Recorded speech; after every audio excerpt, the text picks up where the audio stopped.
ಎಲ್ಲ ಕುಟುಂಬದ ಸ್ನೇಹಿತರಿಗೂ ನಮಸ್ಕಾರ. ನಾವು ಮಾನವರು ಮನುಷ್ಯರು ಯಾರಿಗಾದ್ರೂ ಸಹಾಯ ಮಾಡಬೇಕಾದ್ರೆ ಮನಸ್ಫೂರ್ತಿಯಿಂದ ಸಹಾಯ ಮಾಡಬೇಕು. ಸಹಾಯ ಕಷ್ಟದಲ್ಲಿದ್ದವರು ಸಹಾಯ ಮಾಡಿಸ್ಕೊಂಡವರು ನಮಗೆ ಕೇಳ್ತಾರೆ, ನೀವು ತುಂಬ ಸಹಾಯ ಮಾಡಿದ್ರಿ, ನಮ್ಗೆ ಒಳ್ಳೇದಾಯ್ತು ಅಂತ. ಆವಾಗ ನಾವು ಇಲ್ಲ, ಒಳ್ಳೆ ಮನಸ್ಸಿರೋರು ಹಿಂಗೆ ಹೇಳೋದು, ನಮ್ಮದು ಅಳಿಲು ಸೇವೆ, ರಾಮನಿಗೆ ಅಳಿಲು ಸೇವೆ ಅಷ್ಟೇ ಅಂತಾರೆ. ಏನಿದು ರಾಮನಿಗೆ ಅಳಿಲು ಸೇವೆ? ಒಂದು ಪುಟ್ಟ ಕತೆ ಹೇಳ್ತೀನಿ ಅಳಿಲು ಬಗ್ಗೆ, ಪೂರ್ತಿ ವಿಡಿಯೋನ ನೋಡಿ. ತ್ರೇತಾಯುಗದಲ್ಲಿ ಶ್ರೀರಾಮ ಮತ್ತು ಸೀತೆ ವನವಾಸಕ್ಕೆ ಹೋಗ್ತಾರೆ.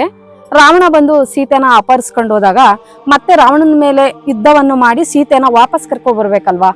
ಆಗ ವಾನರ ಸೇನೆ ಸೇತುವೆಯನ್ನ ಕಟ್ತಾ ಇರುತ್ತೆ. ದೊಡ್ಡ ದೊಡ್ಡ ಬೆಟ್ಟಗಳು, ಬಂಡೆಗಳು ಎಲ್ಲ ತಂದು ಸೇತುವೆನ ಕಟ್ತಾ ಇರ್ತಾರೆ. ಅಲ್ಲಿ ಶ್ರೀರಾಮಚಂದ್ರ ಒಂದು ಮರದ ಕೆಳಗಡೆ ವಿಶ್ರಾಂತಿ ತಗೊಂತಾ ಇರ್ತಾರೆ. ಒಂದು ಪುಟ್ಟ ಅಳಿಲು ರಾಮನ ಕಾಲ್ ಸುತ್ತಾನೆ ಸುತ್ತಾ ಇರುತ್ತೆ. ರಾಮನ ಕಂಡ್ರೆ ತುಂಬಾ ಪ್ರೀತಿ ಅಳಿಲಿಗೆ.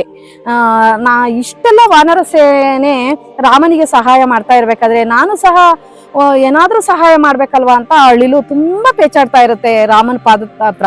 ಅದು ಹೋಗ್ಬಿಟ್ಟು ಅಲ್ಲೊಂದು ಪಕ್ಕದಲ್ಲಿ ಮರಳಿನ ಗುಡ್ಡೆ ಇರುತ್ತೆ, ಅಲ್ಲಿ ಉರುಳಾಡ್ಬಿಟ್ಟು ಬಂದು ಸೇತುವೆ ಮೇಲೆ ಚಿಕ್ಕ ಚಿಕ್ಕ ರಂಧ್ರಗಳಿರ್ತವೆ, ಅವುಗಳನ್ನ ಮುಚ್ತಾ ಇರುತ್ತೆ. ಅಲ್ಲಿ ವಾನರ ಒಬ್ಬ ದೊಡ್ಡದಾಗಿ ಬೆಟ್ಟ ತಗೊಂಡ್ಬಂದು ಬೈತಾನೆ ಅಳಿಲಿಗೆ, ನನ್ ಕಾಲ್ಗೆಲ್ಲ ಸಿಗ್ತಾ ಇದೀಯಾ, ನಾನ್ ತುಳಿದ್ರೆ ಸತ್ತೋಗ್ಬಿಡ್ತೀಯ, ನೀನು ಸೈಡ್ಗೆ ಹೋಗು ಅಂತ. ಅದು ಹೋಗಲ್ಲ, ತನ್ನ ಪಾಡಿಗೆ ತಾನು, ನೀವೆಲ್ಲರೂ ಇಷ್ಟೊಂದು ಸಹಾಯ ಮಾಡ್ತೀರಾ, ನಾನು ರಾಮನಿಗಾಗಿ ಏನಾದ್ರೂ ಚಿಕ್ಕದಾಗಿ ಸಹಾಯ ಮಾಡ್ಬೇಕು, ಹಾಗಾಗ್ಬಿಟ್ಟು ನೀವು ಸೇತುವೆಯನ್ನು ಕಟ್ತಾ ಇದ್ದೀರಾ, ನಾನು ಮರಳನ್ನ ಮೈ ಮೇಲೆ ಹಾಕೊಂಡ್ ಬಂದು ರಂಧ್ರಗಳನ್ನ ಮುಚ್ತಾ ಇದ್ದೀನಿ ಅಂತಾನೆ. ಇಷ್ಟು ಪುಟ್ಟ ದೇಹದಲ್ಲಿ ಎಷ್ಟು ರಂಧ್ರಗಳನ್ನ ನೀನ್ ಮುಚ್ಚಾಕಾಗುತ್ತೆ, ಬೇಡ ಹೋಗು ಸೈಡ್ಗೆ ಅಂದಾಗ ಹೋಗಲ್ಲ. ಅದು ಕೋಪಗೊಂಡ್ಬಿಟ್ಟು ವಾನರ ಅದ್ರ ಬಾಲ ಹಿಡಿದ್ಬಿಟ್ಟು ಎಸ್ತ್ ಬಿಡ್ತಾನೆ. ಅದು ಹೋಗಿ ರಾಮನ ಪಾದದ ಕೆಳಗಡೆ ಬಿದ್ದು ರಾಮ ಅಂತ ಕೂಗುತ್ತೆ. ರಾಮ ಎಚ್ಚರಿಕೆಗೊಂಡು ಅಳಿಲ್ನ ಕೈಯಲ್ಲಿ ಇಟ್ಕೊಂಡು ಕೇಳ್ತಾನೆ, ಯಾಕೆ ನನ್ನನ್ನು ಕೂಗ್ದೆ ಅಂತ.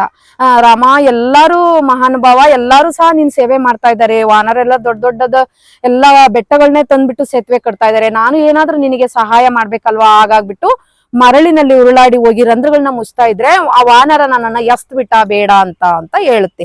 ಆವಾಗ ರಾಮ ವಾನರನನ್ನ ಕರೆದು ಹೇಳ್ತಾನೆ, ಯಾರೇ ಆಗ್ಲಿ, ಎಷ್ಟೇ ಚಿಕ್ಕ ಅವ್ರ ದೇಹನ ನೋಡ್ಬಾರ್ದು, ಅವ್ರೆಷ್ಟೋ ಚಿಕ್ಕವರಾಗಿರ್ಲಿ ದೊಡ್ಡವರಾಗಿರ್ಲಿ, ಅವ್ರು ಮಾಡುವಂತ ಸಣ್ಣ ಸಣ್ಣ ಸಹಾಯ ನಿಮಗೆ ಅದು ಸಹಾಯ ಆಗುತ್ತೆ. ನೀವು ಸೇತುವೆ ಕಟ್ತಾ ಇದ್ದೀರಾ, ಅದು ರಂಧ್ರಗಳನ್ನ ಮುಚ್ತಾ ಇದೆ, ಹಾಗಾಗಿ ಯಾರನ್ನು ಸಹನು ನೀನು ಕೆಲ್ಸಕ್ ಬಾರ್ದಾನು, ನೀನು ವೇಸ್ಟ್ ಅಂತ ಎಸಿಬಾರ್ದು.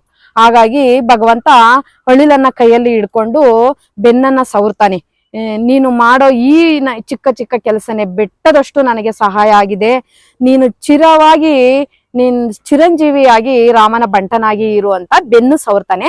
ಅಳಿಲು ಬೆನ್ನು ಮೇಲೆ 3 ಗೆರೆ ಬರುತ್ತೆ, ಆ 3 ಗೆರೆ 3 ನಾಮಗಳಾಗಿ ಉಳ್ಕೊಳ್ತವೆ. ಅದಕ್ಕೆ ಅಳಿಲಿನ ಬೆನ್ನು ಮೇಲೆ 3 ಗೆರೆ ಇರುತ್ತೆ. ಹಾಗಾಗಿ ಎಲ್ಲರೂ ಸಹ ನಮಗೆ ಕೈಲಾದಷ್ಟು ಕಷ್ಟದಲ್ಲಿರೋರಿಗೆ ಸಹಾಯ ಮಾಡೋಣ, ರಾಮನಿಗೆ ಅಳಿಲು ಸೇವೆ ತರ.